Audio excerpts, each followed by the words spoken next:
if everybody could please stand for the pledge.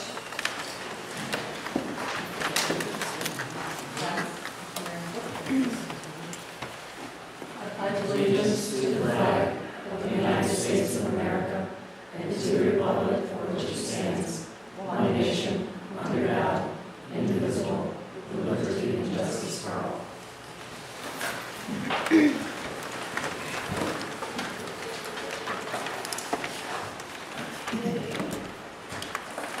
I guess first on our list we have Mrs. Callie, is that how you say it? Callie, yes. Callie to present from Transitional Living Services. And You can sit or stand. I prefer to stand. And actually, this is my executive director, Stevie Smith, and she'll speak before me, if that's okay. That's fine.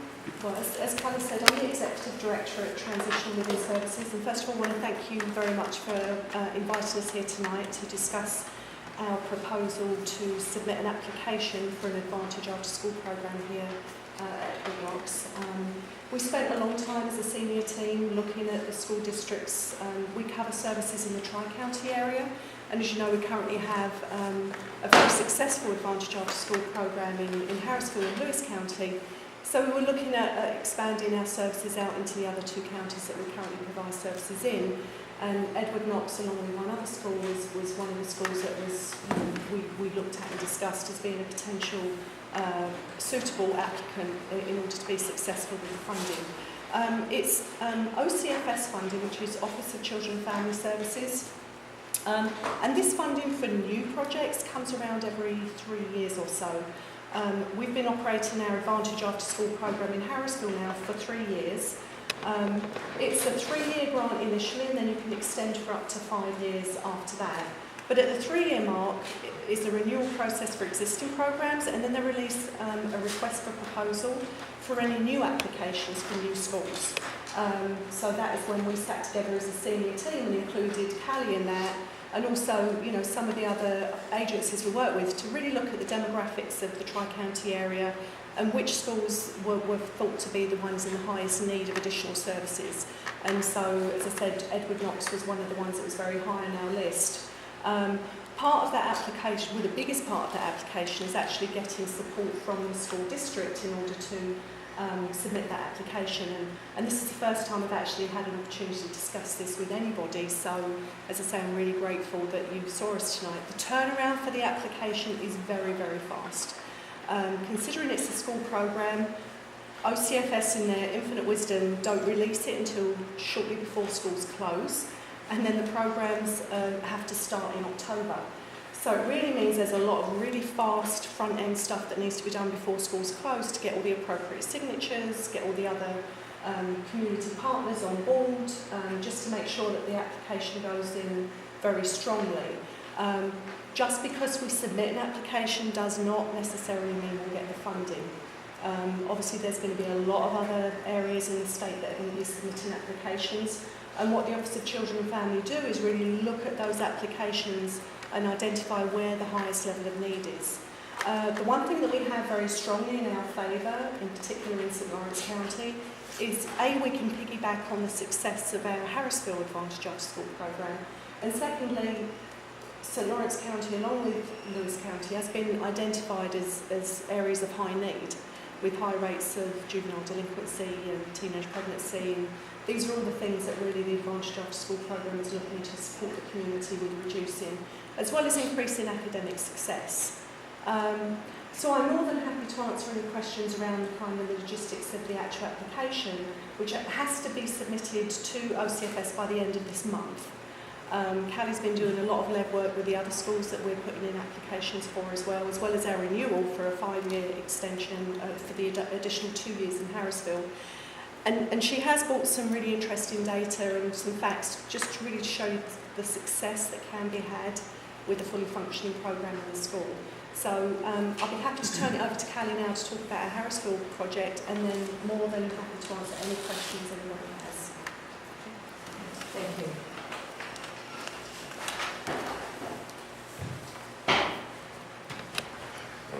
I just typically, when I present to somebody, I typically go through what an Advantage After School program day looks like, so you just get an idea of what the students go through in the 3 hours that I see them at Harrisville School. Our day at Harrisville starts at 2:45, and we go until 5:45. That's when the late bus leaves Harrisville and takes the students home. I usually will meet the 4th through 5th graders at a certain location, and the upperclassmen, 6th, 7th, and 8th, will meet me where we give the students a snack. I check every student's agenda to see who has homework, who should go to tutoring, who may not need it that day. Nothing is mandatory. A lot of times teachers will put a note in my mailbox, perhaps this student should be studying for first or second session. There are 2 sessions. After snack, the students will break up into the session of their choice. We offer homework help. We offer music lessons, guitar, piano, voice lessons. It seems to be quite popular as a lot of parents can't afford to pay for music lessons for their children. We have a PE session, of course, is a favorite for most of the young boys. A life skills session. We have art is very popular, community service. We do a lot of community service in Harrisville. In fact, if you ever travel down the Edwards Road, you will notice 2 years ago, my students did the Mountain View greenhouse sign. They start with just a piece of wood, and from there it goes into the art class, and until it's finished it goes up. We also just this year did the Hickorytown barn sign at the end of the Edwards Road. We also did Pastor More's new sign for them. We do a community service spaghetti dinner at Harris Courts. Within the school, we do any community service that any teacher will have us do, anything, including copying, stapling, cleaning fish tanks, anything, garden work, anything that school will allow us to do. I keep track of every student's community service number, so when they enter into a college and they perhaps are looking for a community service scholarship, there's their binder. This is what they've done starting in 4th grade. You may think it doesn't matter to Clarkson or St. Lawrence or SUNY Potsdam how many community service hours a student has done. It does, believe me, they care. My programs don't have to be the same at each district.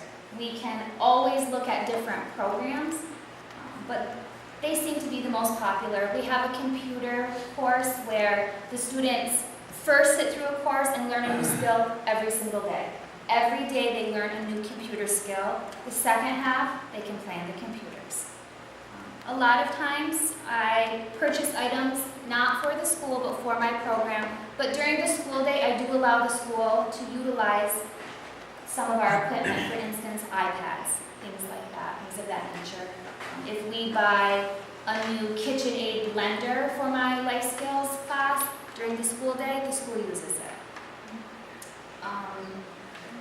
I also meet with students on a one-to-one basis if they need to speak to me about something private. I do any mandate report that needs to be done. And besides that, I'm pretty free for any parent or teacher that needs me. Harrisville's a small town, we have 600 families, so I usually utilize the open door policy. Parents do not hesitate to call me, come to my house, come to my office at Harrisville, let me know what they need or what program they would like to see. The reason why we brought the music program to Harrisville was because parents needed that and they couldn't afford it. Same thing with tutoring. A lot of students needed some tutoring and families couldn't afford that. So I do very much so listen to the parents. I have a parent board at Harrisville. I have 10 parents each year that sit on the board. I also have a student board, and I listen to what the students need, although a lot of the times it's more of a pizza party type thing that they want. But we look more in depth than that. This year I had a photography class. We did a spread for the yearbook page. We have more simple things, Halloween parties. We did Christmas caroling for community service because they were asking me for that. I brought in a drum building class. Students built drums from scratch. It was a 2-day event. We paid for it. They took the drums home. It was fun. We bring in Stephanie for Zumba every other week for the students. A lot of parents said they couldn't afford to send their kids to Zumba, so this program lets me offer the community what their parents can't afford and what's good for them. We brought in a dating violence program this past year. I found a lot of my 7th and 8th graders needed something like that. I brought in a healthy relationships group in October and a bullying course in November and December that went so well. I was invited to a conference in Watertown to teach educators how to administer this bullying class, and it went quite well. We donated our time to wrap gifts for an angel tree in town. Bi-weekly, the Harrisville Free Library partners with my program, and we do a book club. A lot of times, students do not hold on to a book anymore and read, so it's important for me to get the local libraries involved if I can. Besides that, really, I just listen to what the community needs. I always listen to my students. My hours at Harrisville from 10 to 2, I'm usually there doing paperwork or out in the community, seeing what's needed. A lot of times I get there at 10 and there are students lined up at my door, which I have no problem with. I am by no means utilized as a school counselor, although I am a licensed school counselor. This August, I'm going to Colorado to a Smart Girl training, which is a small group counseling program. We call it near peer-led because really I'm just there to keep the students, the girls, on track. Harrisville this year is counting that as their character education. So it kind of is something that we, TLS, are paying for, a service that we can give back to the school that does count as character education. Do you have any questions? I could go on forever. What other schools in the area use this program other than Harrisville? Right now, I am only at Harrisville. We are, as we said, we actually put in an application 3 years ago, which was a round of open bids for request for proposals, so we put in one for Harrisville. And those applications only come out for new programs every 3 years.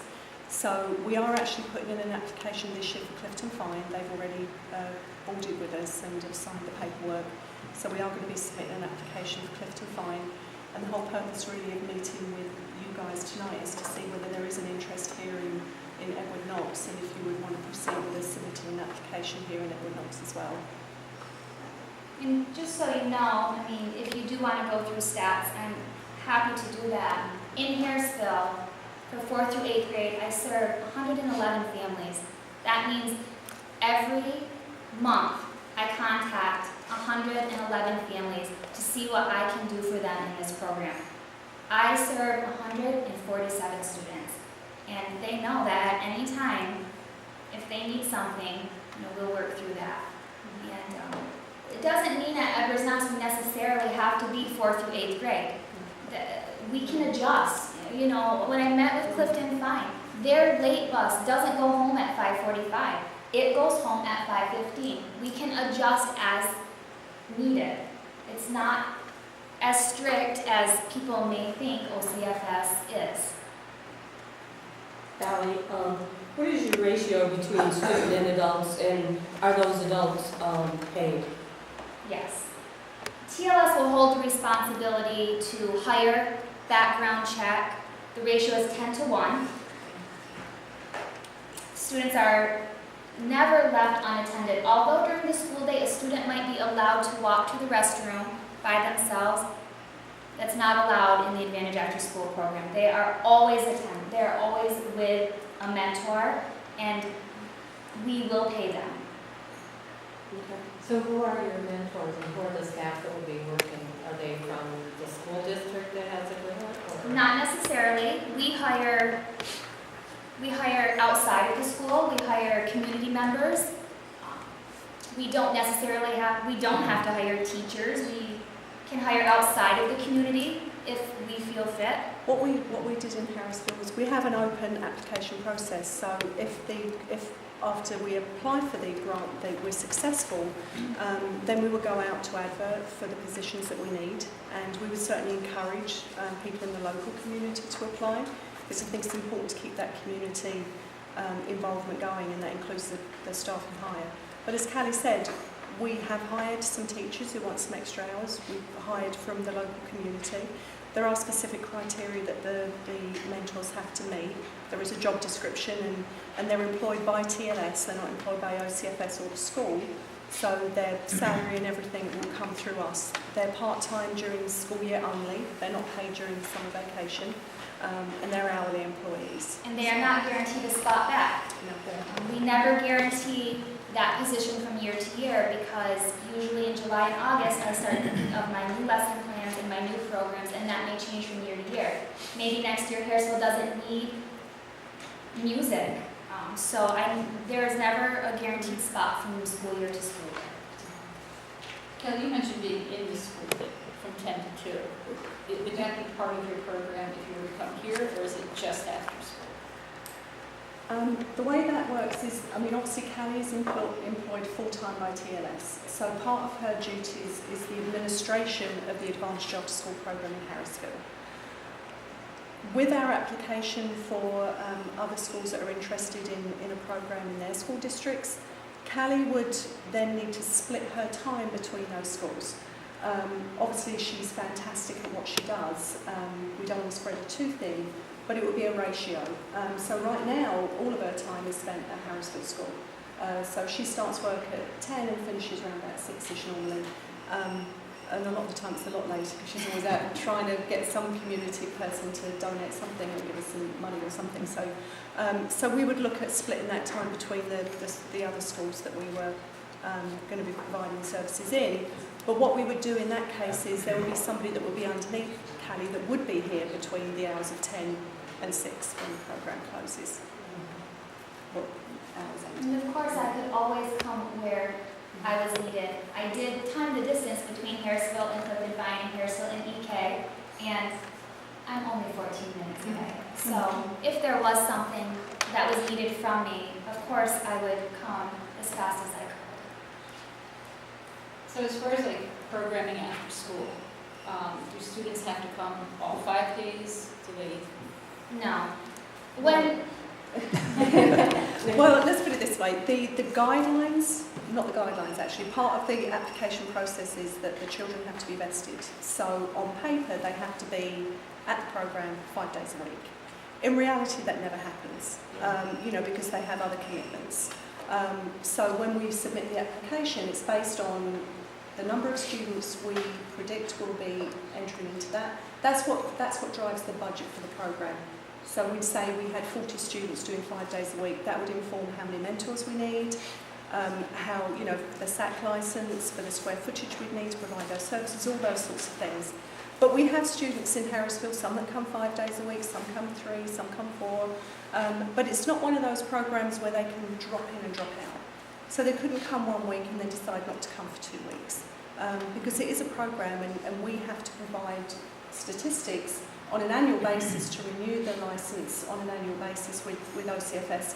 And if we're showing that the students aren't invested by just coming and going, then there's no guarantee that funding will get renewed on an annual basis. Well, I would think your modified students would be on sports teams. Yes. So obviously they would be missing. And we're flexible then with the gym teachers as far as, if they come in late, because if they've got a game and they're not going to get to the programme till maybe 4:15, 4:30. Right. So there is a lot of flexibility around it. in a lot of those sports, the students that play sports, I see them come in, grab a snack, go to some tutoring before their game. That way, when they get home at 11 o'clock at night, they can go to bed. Right. And, it really works. I mean, our stats at Harrisville show that the students that attend the tutoring sessions, some come to 1 hour of tutoring, some sit through 2 hours of tutoring. Their grades have increased quite a bit. We've had a lot of success stories. If there are more students than what I have tutors for the day, I always sit in on tutoring. I've had parents ask me, can you tutor my child yourself? And the last 5 weeks of school, I did just that. I tutored one student into passing from a 46th grade average in 5 weeks. And and maintained passing. I didn't expect her to go from a 46 to a 95. I never set a student up for failure. I know where to set my expectations. And a lot of people in Edwards, I think, know me as well as the people in Harrisville. If you don't know, I did work here for 8 years on and off. I subbed here. It was this school that paid for my master's, essentially. So I do love this school. I worked at almost every grade level, elementary, middle school, and high school. So I'm comfortable with parents contacting me, and I think they're comfortable with me working with their children and contacting me themselves. Does funding cover the transportation? No. With the OCFS grants, they always look for what they call a match in kind from the school districts to show that the school are invested in the programme. 99% of the time the schools select to do the transportation. Part of the match funding is also the space that we're working in, janitorial services, those sorts of things. And the match in kind is based on a percentage of the actual funding we request. But that always does include the transportation, because otherwise that would eliminate a lot of students from being able to actually attend anyway. And the idea is that it's open to any student that attends the school that you've applied for. So when you talk about flexibility, our current after-school program is 3 days a week, 2:45 till 4:30. They're 5 days a week. So, Yeah. no, our current Oh, program, yours. as I said. Oh, yes. So would we have to be a 5-day week, or could it be the 3 days? No, it has to be 5 days. Yes.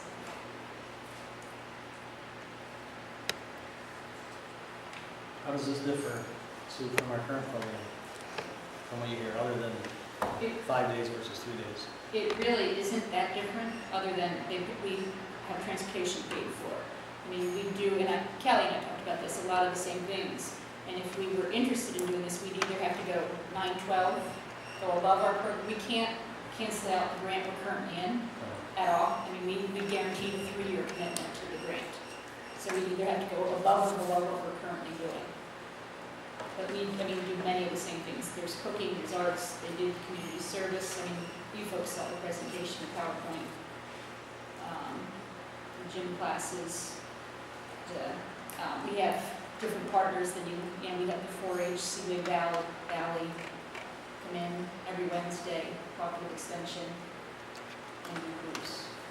Ours goes to 8th grade? 4 to 8, yes. And we had 75 students enrolled. And at one point, we had to cut down because we had too many students coming. They only allow us so much staff. Our partnership agreements are with the Sheriff Department. Kevin Wells has signed on, if you come to EK, to bring DARE back and other information close to DARE, and Planned Parenthood of Northern New York, which does not strictly talk about sex education. There is that component for the 7th and 8th graders if they would like that with their parent permission. But there's a lot of refusal skills and self-esteem courses too. Those would be our partners. Think there would be any interest here for our students grades 9 through 12 in a program like this? I don't know that. I mean, it's like anything. I think you start it and see what happens. I think there are some students that don't play sports, that aren't in band, that aren't in play, that aren't, I think But I think it's like anything, you won't know until you put it out there. I think traditionally the Advantage After School programs for the younger ages, normally when you get to that 9 through 12 age range, the students aren't interested. They have social lives outside of school. With the younger age range is more like K through 8th grade or K through 4th or 4th through whatever those are. So we would have to go K through 3rd graders then? Right, probably. Yeah. And I'm parents are seems not like- gonna want their little ones out that way, obviously. Yeah. I mean, 4th through 8th grade are the most popular. Yes, it's they the are. most Right. popular Yes. age range that Yeah. schools are looking at, because that's the sort of the age where you can capture, Right. and change some behaviour. How long is our current grant for? One more year. One But they more. also hope, I mean, like everyone, to extend it after Right. that. But it is definitely, we have one more year in it. So is there a summer piece to your program? No, we run during the school year. If there's a snow day, we don't run, just when school's in session. So that would be a difference because our kids have a lot of camp opportunities in the summer through the program activity. Cornell's program is a wonderful program. I mean, it really is. So, yeah. This sounds wonderful. It does. So just suppose we don't get involved this year, would that knock us out for 3 to 5 years? No, not at all. Okay. The cycle comes, as I say, right now, the cycle comes every 3 years. So this year is a round of new applications. So the next round of applications would probably be 2015. So, if you've got another year to run with a 2-year extension with Cornell, you would have the opportunity, if you were interested, providing the state still has the funding, and that's always the thing, then, we can certainly put in an application in 2015. So you may know what the cost was for, it's obviously not the budget for next year, so cost and Can't tell you that one before. Any other board members have questions for Kelly? Thanks. Thank you. Thank you so much for We'll coming. talk about it. Yeah. Now get back to you. Thank Okay, you. thank you very much. Thanks, Steve. Okay, I guess next, Colin, you signed up for, Yeah, is this something that's on our I agenda? don't know because I didn't see the agenda posted online, so I don't know if it was on the agenda or not. So what are you trying to talk to us about? I just wanted to know if the end of the year fund balance was available yet. I think we're still working on things. So when do you usually close out? I guess it's my question.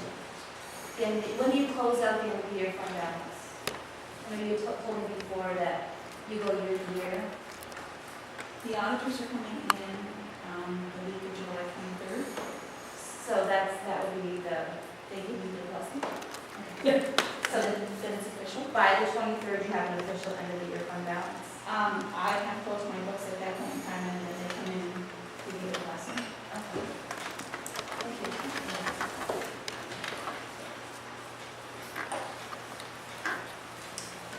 Can I have a motion to approve